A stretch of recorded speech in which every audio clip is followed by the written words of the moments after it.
Nina Ramos of Nirbasam Yoga, and welcome back to your yoga studio crash course. And today is the day we've all been waiting for. It is Asana Day! Woo! So we are going to be talking about all of the fundamental postures, or asanas, in a standard yoga practice. Now, this is mostly going to be geared towards Hatha Vinyasa, which, as we know, is kind of like your basic yoga studio class, pretty much what you're going to be seeing in yoga studios or in gyms, however you choose to practice. So we are going to be going over those core postures and little mini sequences that you might see in your standard yoga class. Now, because I don't have a lav mic and this girl is on a budget, I'm going to need some help from Editing Nina. So Editing Nina, take it away. Hello, Editing Nina here, and like I said before, I'm going to be guiding you through the core fundamental postures that you will see in a yoga class. We're also going to go over some of the benefits of these postures as well. So without further ado, let's get started with our asana practice. So the first posture that we are going to go over is child's pose, and we do so by bringing the knees as wide as the mat, big toes to touch, and then just let the upper body relax down onto the ground, arms come out in front of us. Now this is a pose that you can always come back to at any time during the practice. If you're tired, if there's a pose that you don't feel is safe, if you're confused about what's going on, just come back to child's pose, and it's always a safe, restorative posture that we can come back to. Now, some of the benefits of child's pose is that it creates flexibility in the spine, it stretches the shoulders and the armpits, compresses the stomach organs, and then stimulates digestion and elimination. Here we have a view from the front. As you can see, the knees are wide, the shoulders are relaxed.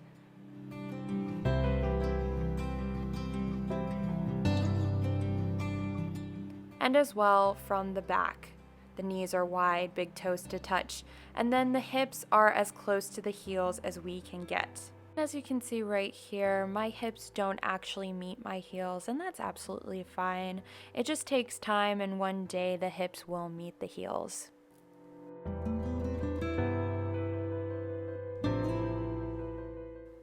And there's actually a bunch of different variations that you can take within child's pose. As you can see right here, I'm walking my hands from one side of the mat to the other. This opens up the side body and especially feels really good when we are first starting out our sequence. So maybe at the beginning of our practice, we can do this.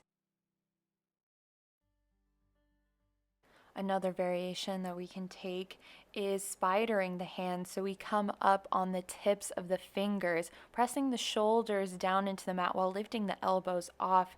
This really opens up the shoulders, especially for anyone who works at a desk, might hunch their shoulders forward. This can sort of open up the chest.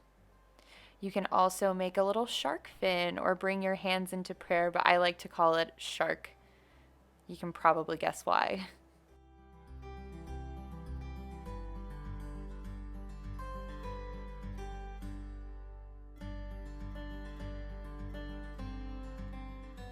Another variation that we can take here is extended child's pose. So we bring the knees parallel to each other, the feet are apart, and we essentially make little railroad tracks with the knees taking child's pose like we normally would.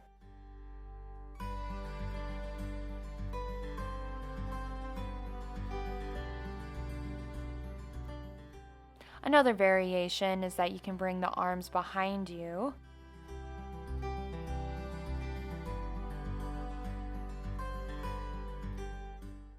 And you can also tuck the hands underneath the hips, which this is actually called embryo pose here.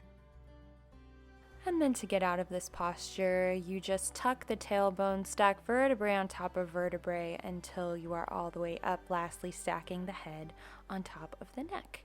And from here, we'll just go straight into tabletop pose, coming down on all fours.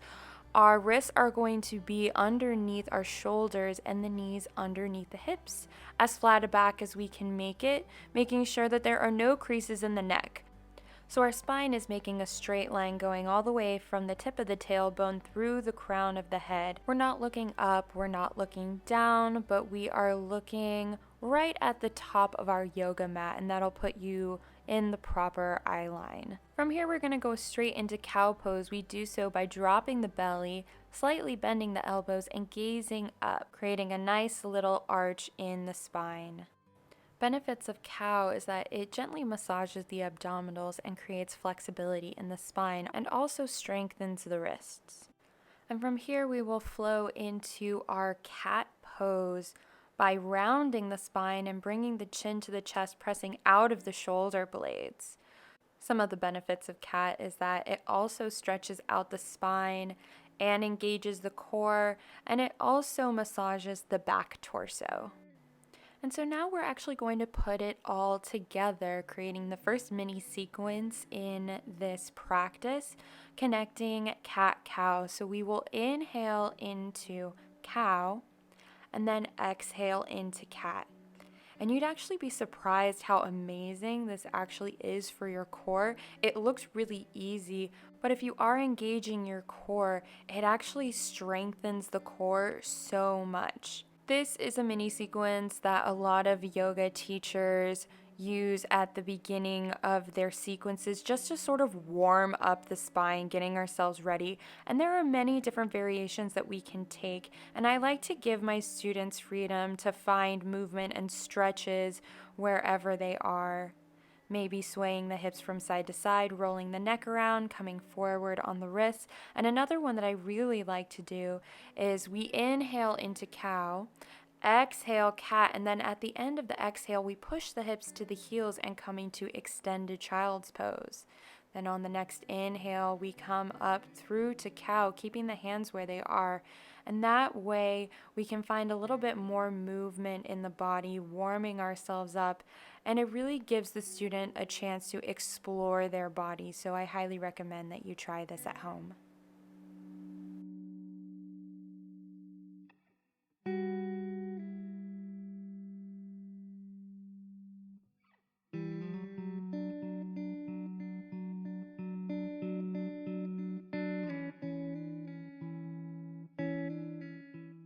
All right, into the next pose. Oh, got some dog hair on my mat. Okay, from here we are going to start off in tabletop. Take a big inhale here, and on your exhale, tuck the back toes, send the hips high and back for downward facing dog. Now from here, we're going to make sure that we're not overarching the spine or rounding the spine, but again, making that straight line from the crown of the head to the tailbone, not looking up or down. Ideally, you want the legs to be straight, but if you can't quite do that, then just bend the knees and bring the heels off of the mat, like so. Benefits of downward facing dog is that it lengthens the hamstrings, calves, and the glutes. It stretches the spine, opens the shoulders, builds upper body strength, and also stimulates the brain and the nervous system. It is also known as an inversion, so you don't actually have to do a handstand or a headstand or completely go upside down in order to get the benefits of inversions. Inversions just literally mean that the heart is over the head. So anytime we're doing a forward fold or anything like that, we are doing inversions. So on your next inhale, we are going to shift the weight forward and come into a high plank, maybe walking the hands forward if you need to. As you can see, the shoulders are in line with the wrists here. My hips aren't hovering, so we're not going to send the hips high or low, but we're again creating that straight line from the tailbone to the crown of the head. And I like to take an inhale and then exhale, downward facing dog. Inhale, plank. Exhale, down dog, doing this a few times. And then we'll take an inhale and exhale, lower all the way down to the belly. Oh, gotta scooch. Coming down onto the belly, my forehead comes down to the mat. Tops of the toes are pressing down into the mat like so. Our hands are underneath the shoulders and our elbows are tucked into our sides nice and tight.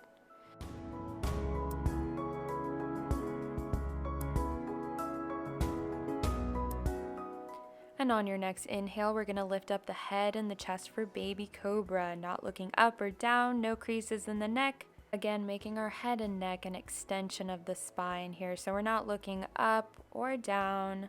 So once again, gazing at the top of the mat, we're going to hug the elbows in, barely pressing into the fingertips and pressing into the toes. You should be able to lift your hands off of the mat and still balance here because we're mostly using core and the muscles around the spine. Cobra really helps to strengthen the back, and it's also known to help with anxiety because let's face it, you can't really think about your woes when you're doing this. Next up is ragdoll. So we begin by bringing the feet as wide as the mat. And we're going to come into a little forward fold, bending the knees a lot. We're going to bring the belly all the way down to the tops of the thighs. Let the head and the neck hang here. Maybe shake your head, yes or no. And then you can grab opposite elbows, maybe swaying from side to side here. So just like down dog, we have another inversion. So we are helping to increase our circulation, our immunity, we're stimulating digestion, and this also decreases low back pain. And to get out of it, we are going to bring our hands down to the mat. We'll heel toe the feet to touch, and then slowly round up the spine.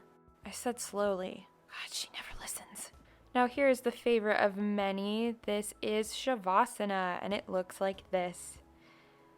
This is when we do our meditation practice during class, usually at the end, and there are many different ways that we can take Shavasana. We can actually take Ardha Shavasana, so bending the knees, bringing your feet as wide as the mat, and just letting the knees fall against each other so that they can bear the weight, so that your body is completely relaxed in this state. You can also bring the soles of the feet to touch and knees wide here for Supta Baddha Konasana or supine butterfly pose. Feet can be as far away from the body as you like or as close, however you can get comfortable. You can also bring your right hand to your belly, left hand to the heart, let the elbows relax to connect with yourself. You can also press the palms into the ground to connect to the earth, or leave your palms up to connect to the energy in the room, or just let your hands relax however you like. Now, believe it or not, but this is probably the hardest posture that you will ever have to do in a yoga class because this is when we do our meditation practice. Now, meditation can be really, really daunting and very hard for a lot of people. I know I suffer from what's called monkey mind. My mind just won't stop talking. And I used to think that meditation was unattainable, but meditation is actually the space in between the thoughts. So as long as you are aware when your thoughts begin to scatter and come back to your breath and just say goodbye to the thoughts that come into the head, you're doing great. The only way that we can fail at meditation is by not trying. Next up is the vinyasa. Fully expressed looks like this. And vinyasa in Sanskrit means to move in a special way. We are going to be breaking down every bit of the vinyasa and show different variations of it. So the fully expressed version looks like this. We're going to start in downward facing dog. On your inhale, we're going to shift forward into our plank. On your exhale, we are going to shift the weight forward onto the toes, hug the elbows into the side body, and lower down halfway. Flip the toes, straighten the arms, and shoot the hips forward for upward facing dog. Don't let those thighs rest down on the mat, but instead engage the thighs, and that'll lift them up. We'll flip the toes and then send the hips high and back for downward facing dog. So now we're going to break it down even slower. We're shifting the weight forward onto the toes and exhale, lower down halfway. Hug the elbows into the side body. On your inhale, we're going to flip over onto the tops of the toes. And then we're going to straighten the arms and shift the weight of the hips a little bit forward so that we're coming into upward facing dog, lifting those thighs off of the mat. And we're going to show you again what it looks like when the thighs are resting on the mat. So as you can see, this probably doesn't look very comfortable. It's not very comfy for the back. So we want to make sure that we're supporting our spine because our spine is very important. You want to be looking either up or straight ahead. On your exhale, we're going to tuck the toes and then send the hips high and back. So the entire process is about a breath and a half. And ideally is a little bit faster since we are connecting each breath to the movement.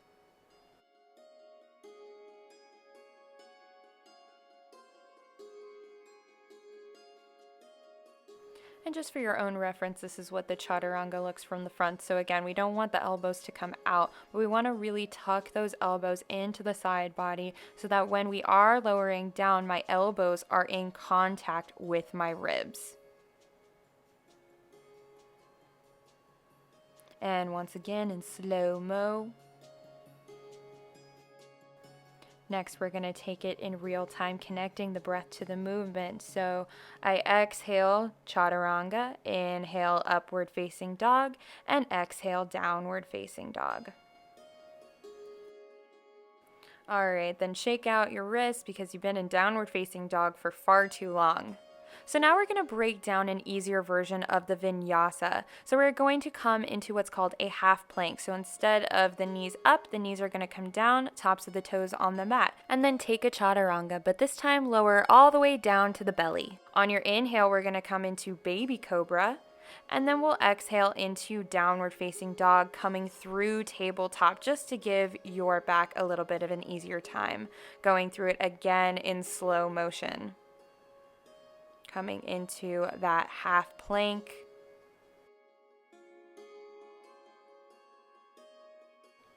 Exhale, chaturanga or half chaturanga.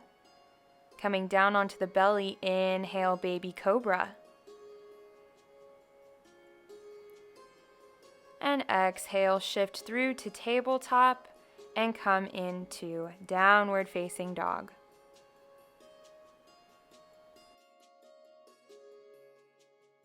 If that's still too much or you're really tired, then we can do a cat-cow. So we'll drop down onto all fours. We'll inhale into cow pose. Exhale, cat.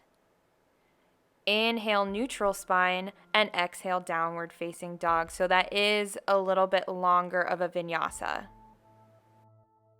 If that's still too much, then just stay in downward facing dog.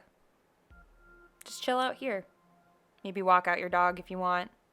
Or you can drop down and come into child's pose. Because like I said, when in doubt, just take child's pose.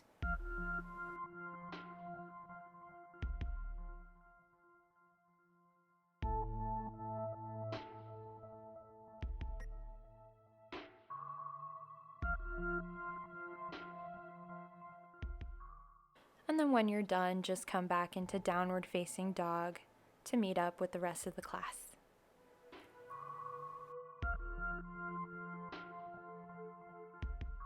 All right, so next up is Sun Salutation A. Now we take what we learned for our vinyasa and we're going to add it onto a bigger sequence. So we're going to begin standing at the top of our mat in Tadasana or mountain pose, standing up nice and tall, making sure that we're not sticking our booty out and arching the back, but we are tucking the tailbone and squeezing the glutes or the booty together. Making sure that we're still keeping our core engaged, shoulders away from the ears as always, chest shines forward. And you can either have your arms down at your side, facing the front of the room, or you can bring your hands to heart center in Samastitihi or equal standing posture.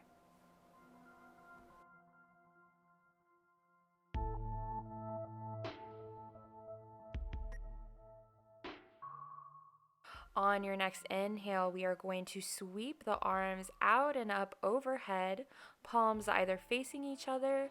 You can bring the palms to touch, or you can also turn the pinkies towards each other if you have big shoulders like me and need to bring the shoulders away from the ears.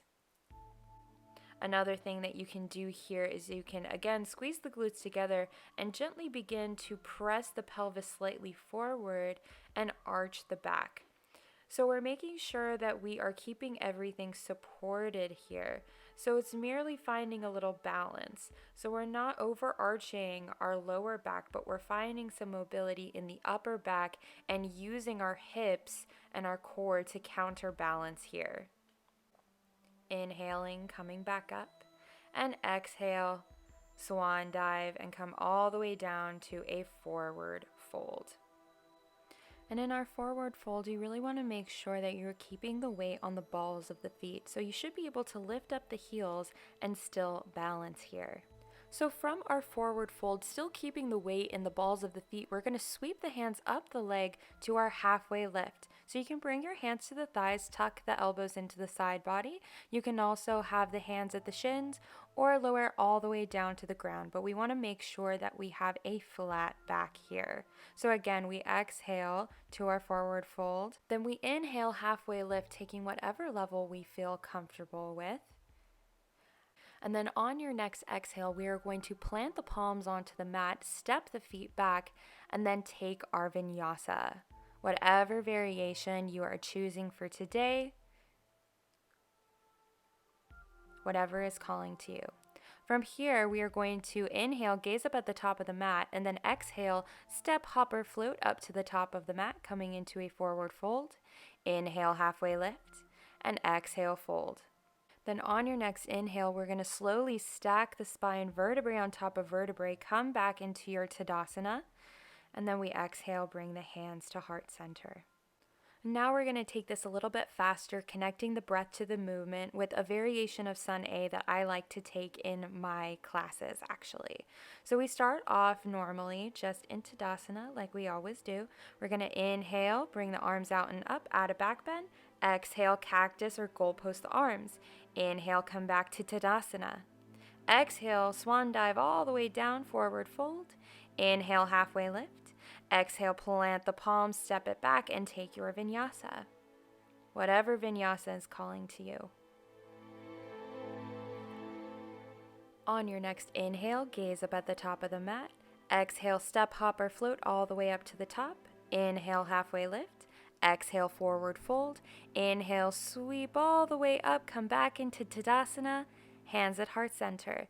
Now this is just one of many variations that you can take, so it's really up to you, and I encourage you to explore and find your flow. So now that we have our Sun A down, it's time for Sun B. So just like Sun A, we are starting up at the top of the mat, but this time we are going to come into a forward fold to prep for chair pose. So we're going to bend the knees, bring the tips of the fingers down to the mat. Then we're going to inhale, sweep the arms back, and exhale, swing the arms forward, sink the hips down, and come into chair. So checking in with the toes, making sure we can see all 10 of them. We're not arching the back again, keeping it nice and straight, and our arms should be an extension of the spine here. We'll take one more inhale, exhale, hands to heart center, come all the way down, bring the palms down onto the mat. Inhale, halfway lift. Exhale, plant the palms onto the mat, step it back, take your version of a vinyasa.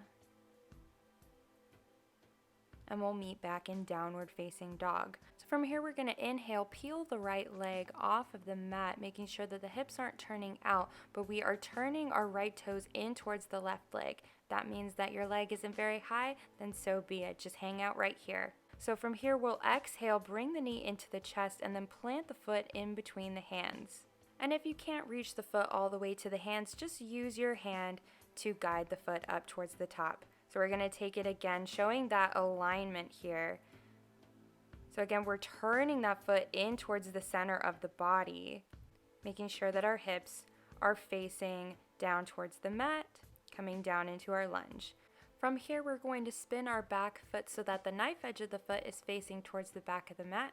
Front knee is bent, and on your inhale, we will open up the arms, coming into Warrior Two. So our arms should be in a T pose, so one arm isn't higher than the other. Hands should be no higher than shoulder height.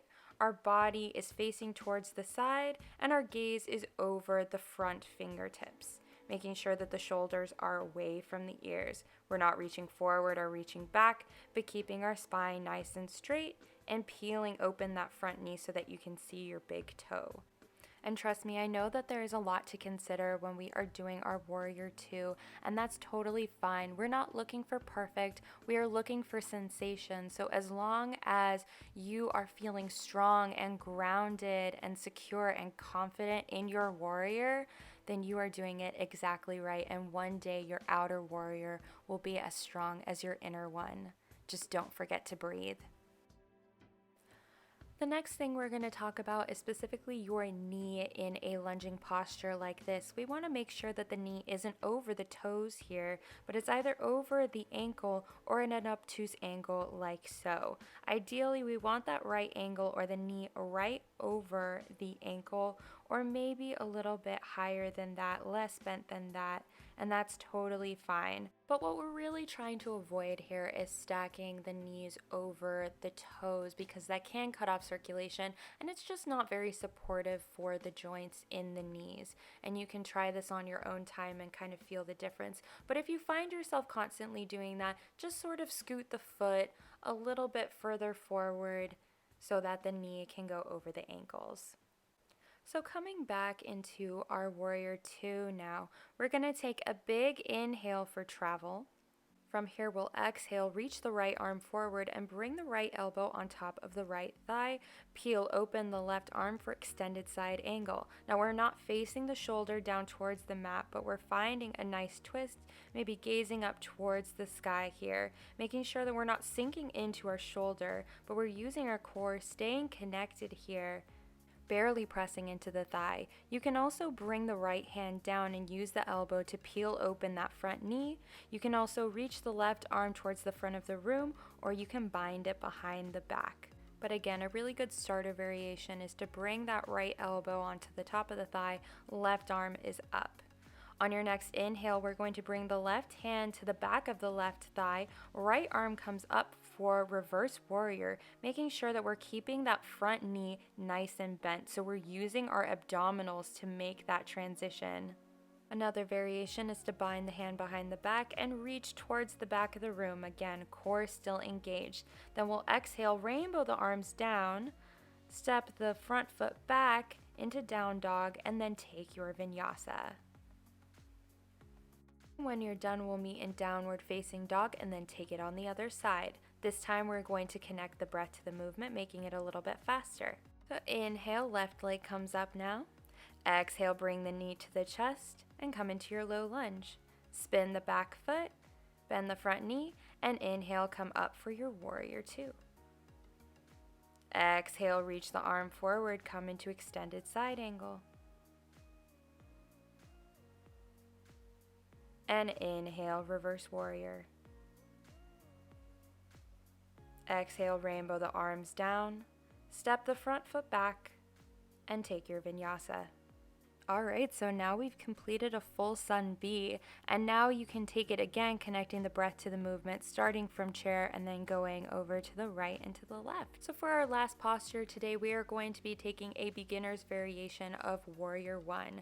We start off just like we did for our warrior two. We inhale, bring the leg high. Exhale, bring the knee into the chest, come into a low lunge. But from here, we're going to heel toe that right foot out towards the side of the mat and bring the right arm in to the inside of the leg. We'll hop the left foot in about 6 inches and point the toes towards the upper left corner of the mat. Once we found that alignment here, on the inhale, we're going to lift up the arms, the head, the chest up for warrior one. Now to find alignment, you're going to bring your hands onto your hips and you're going to press the left hip forward, peel the right hip back so that our hips are pointing towards the front of the room. From here, you can bring your arms back up and you can even turn the pinkies towards each other for all my broad-shouldered peeps out there. Represent. Now this is a really great beginner's variation and especially great for anyone who has really tight hips, and I'm going to show you in a second what it looks like when you do it inappropriately. So ideally you want the front heel to be in line with the back arch of the foot like it is for warrior two. But as you can see, my hips are completely open. I can't turn the hips towards the front. It's just not going to happen, and it actually takes a really long time to be able to get to that point. Or if you're just naturally flexible, that might be super easy for you. But as you can see, that is just not in the cards for me right now. My hips are a mess. So I just prefer taking the very open version. Yes, no sir. Doesn't feel good. And I think I almost fell over. But that's okay. It happens. So that's why I really like taking that open version. It just feels so much better. And again, we're not here for perfect practice, we're just here for sensation. So as long as it feels good, you're doing it right. So we're gonna see it again from the front. So I'm heel toeing that front foot out towards the outer corner of the mat. Both of my hands are on the inside. I hop that back foot in about 6 inches.